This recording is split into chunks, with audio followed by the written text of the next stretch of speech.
Écrivez-nous à tgestri@radiocanada.ca ou appelez-nous au 819-620-0000.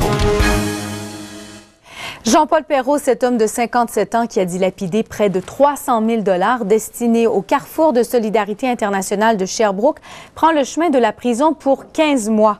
Le juge n'a pas cru au remords de Perrault qui a fondu en larmes au prononcé de la peine. Marie-Ève Lacquart. Surtout quand ça fait 3 ans que ça traîne de long en large, la situation. Là, je suis content. On va passer à autre chose. Bruno Berthold est satisfait de la peine de 15 mois de prison ferme imposée à Jean-Paul Perrault.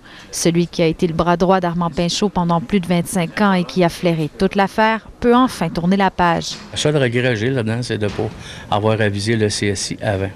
Parce que ça faisait tout de même 1 an que je doutais sérieusement là, de la gestion à Jean-Paul. Jean-Paul Perrault a dilapidé environ 300 000 $ de l'héritage d'Armand Pinchot. Entre 2004 et 2007, il a outrepassé son rôle de liquidateur. Il a administré le magasin sans informer les dirigeants du Carrefour de solidarité internationale de Sherbrooke de leur héritage. Sa mauvaise gestion a entraîné la faillite du magasin. Je pense que justice a été rendue. C'était notre préoccupation. C'est une question de principe de déposer des accusations pour quelqu'un qui avait détourné des fonds. On n'avait pas d'attente. Mais je pense que la sentence est juste.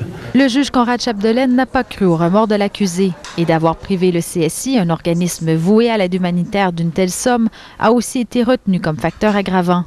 Ce qui est clair, c'est qu'il a accès, tout comme la poursuite l'avait demandé, sur des facteurs de dénonciation et dissuasion. Alors, c'est ce qui est important pour le ministère public, que les gens comprennent qu'on ne peut pas agir de cette façon-là, dans ce type de situation-là, quand on est en charge d'une liquidation.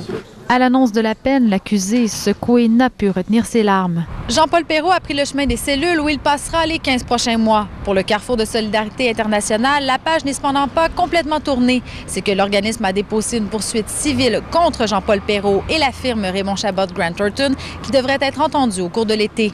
Marie-Ève Lacquart, Radio-Canada, Sherbrooke.